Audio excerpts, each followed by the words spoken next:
తెలంగాణ ప్రభుత్వంపై మాటల తూటాలు పేల్చారు కేంద్ర మంత్రి బండి సంజయ్. ఏ ఒక్క ఎమ్మెల్యే కూడా సంతోషంగా లేరన్నారు. ఇప్పటికే 10 మంది ఎమ్మెల్యేలు ప్రత్యేకంగా సమావేశమైన సంగతి ప్రస్తావించారు ఆయన. కేవలం 5గురు మాత్రమే సంతోషంగా ఉన్నారంటూ సెటైర్లు వేశారు కేంద్ర మంత్రి బండి సంజయ్. ప్రధానంగా కాంగ్రెస్ పార్టీకి వ్యతిరేకంగా ఉపాధ్యాయ ఉద్యోగ వర్గాలు మేధావి వర్గం అంతా కూడా కాంగ్రెస్ పార్టీకి గుణపాఠం చెప్పడానికి వాళ్ళు సిద్ధంగా ఉన్నారు.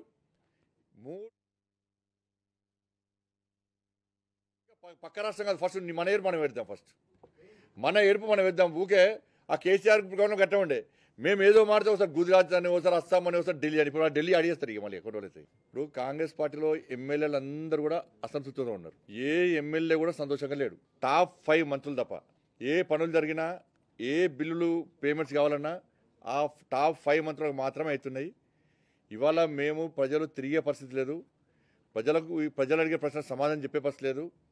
ఈ 6 గ్యారెంటీ అని చెప్పి ఎన్నికల్లో హామీ ఇచ్చినాం. ఆ 6 గ్యారెంటీల గురించి ఇవాళ ప్రజలు ప్రశ్నిస్తున్నారు. మా పరిస్థితి ఏంది అని చెప్పి ఇవాళ కాంగ్రెస్ పార్టీ ఎమ్మెల్యేలే రహస్యంగా సమావేశాలు పెట్టుకుంటున్నది వాస్తవం. కాబట్టి ఎప్పుడైనా ఏమైనా జరగచ్చు. మేము భారతీయ జనతా పార్టీ మాత్రం 5 సంవత్సరాలు ప్రజల చేత